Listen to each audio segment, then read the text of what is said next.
Yo les gens, comment va-t-on? Le week-end dernier se tenait le Comic-Con et je vais tenter de vous expliquer exactement ce qu'il fallait retenir. Je vais essayer de parler des sujets qui semblent le plus intéressants, enfin pour moi. Allez, let's go! Bienvenue sur Let's Talk About Movies, les podcasts qui vous tiennent au courant de l'actualité de vos super-héros préférés adaptés en film. Cette semaine, on va parler des sujets qui ont rythmé le week-end du Comic-Con de San Diego. On ouvre avec Aquaman. Le trailer est enfin sorti, on s'en doutait un peu et on a eu droit à un super trailer. Je suis assez content du résultat et ça donne très envie de voir le film qui, j'espère, sera un bon film, ce que DC Comics n'a pas vraiment réussi à faire depuis les Dark Knight de Christopher Nolan. Et Wonder Woman. Ouais, chacun ses goûts. Beaucoup de bonnes choses dans ce trailer, comme le fait qu'il y ait un vrai respect des comics et des versions animées de la Justice League.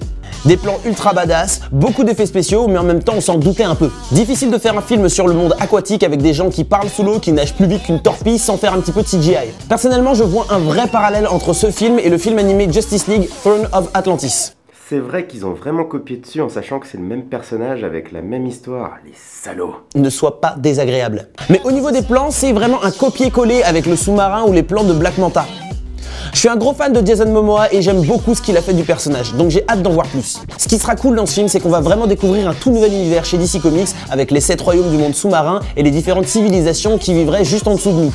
Entre l'introduction des dieux, des Amazones et des lanternes, les Atlantes offrent de belles possibilités pour DC Comics et ça c'est assez cool. Le film arrive le 19 décembre en France, ce sera donc un parfait cadeau de Noël pour tout le monde. Passons maintenant à Shazam. You have bullet immunity! I'm bulletproof. You're dead. Sorry about your window! Ouh, ça a l'air bien. Pour l'instant, ce n'est qu'un teaser, donc on ne sait pas grand chose de l'histoire. On va attendre un petit peu avant d'en dire plus, mais clairement, j'ai l'impression qu'on va vraiment se marrer dans le film, et l'acteur Zachary Levi a l'air de s'éclater dans le rôle. Vu qu'il ne s'est pas du tout éclaté à la salle de muscu parce qu'on voit clairement qu'il porte de faux muscles. Ouais, mais ça passe. J'ai hâte d'en savoir plus sur l'histoire et surtout sur le méchant. Pour l'instant, pas de Black Adam en vue, ce qui est un peu dommage. On l'attendait beaucoup, surtout depuis qu'on sait que ce sera Dwayne the fucking Rock Johnson qui va l'interpréter. Beaucoup de fans se sont plaints du fait que le film n'a pas l'air assez sombre pour un personnage d'ici. Limite que c'est un film Marvel. Et je trouve ça assez marrant quand on sait qu'à la base, c'est un personnage Marvel ce type. Ouais, je te jure. Mais bon, ça c'est pour la vidéo de demain. Donc si tu veux en savoir plus, balance un like sur la page Terry LTM pour ne rien rater. Continuons sur les autres contenus de ce Comic-Con. On sait que le script de Spider-Man Far From Home est terminé, donc le tournage va bientôt commencer. Il y a eu un trailer pour les séries DC / de CW, c'est-à-dire The Flash, Arrow, Legend of Tomorrow, Supergirl et même pour le petit nouveau Black Lightning. Même si en fait c'était juste un petit résumé au final. Je suis vraiment déçu de ces séries, donc en vrai je vais même pas en parler. Je vais mettre les liens des trailers en commentaire si vous voulez aller les voir, mais en gros, Flash a une fille qui apparemment a fucked up la timeline. Arrow est en prison mais va sortir parce que c'est toujours comme ça. Legend of Tomorrow, ils font des blagues et ils sauvent le temps. Supergirl, elle fait Supergirl. Et tout ça sur The CW à partir du mois d'octobre.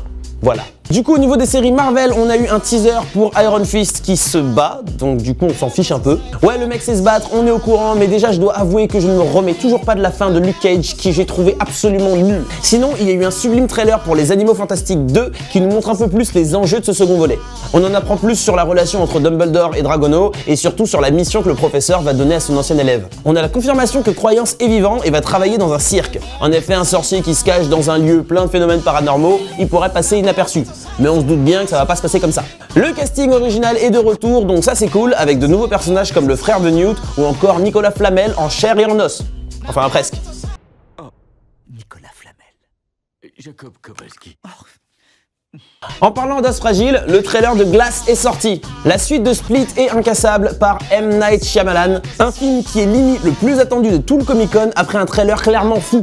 Alors j'ai pas vu Split, donc je vais pas m'attarder dessus. Oh le malheureux. Alors je vais essayer de le regarder ce soir et de vous faire une vidéo sur le trailer le plus vite possible. Mais je me disais que ce serait quand même con de pas au moins le mentionner. Il y a eu également le trailer de Godzilla, et là les mecs ils sont partis en couille complet. En gros, apparemment Godzilla est un titan créé par la Terre pour nous dégager nous les humains parce qu'on est un virus pour notre mère nature. J'aime le concept, mais après avoir vu un dragon à 3 têtes, je me suis dit que les mecs d'Hollywood ils fument des trucs clairement bien différents de ce que nous on a ici.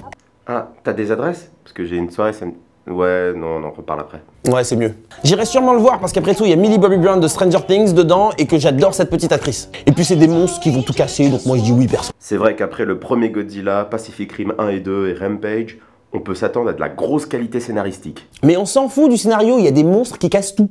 Et pour finir, il y a eu bien sûr le traditionnel trailer de The Walking Dead, et je vous avoue que j'ai complètement lâché la série depuis la saison précédente.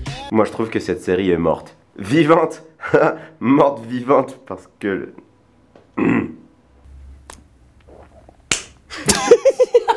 C'est tout pour les petites infos du Comic Con. Dis-moi toi dans les commentaires quel est le film ou la série que tu attends le plus pour 2018 ou 2019. Personnellement pour moi c'est Aquaman parce que j'aimerais vraiment beaucoup avoir un bon film DC Comics. Et toi Pierre? Moi, c'est Aquaman parce que j'aimerais vraiment beaucoup avoir un bon film DC Comics. D'accord. LTM, c'est fini pour aujourd'hui. On se retrouve la semaine prochaine. D'ici là, regardez de bons films. Ciao!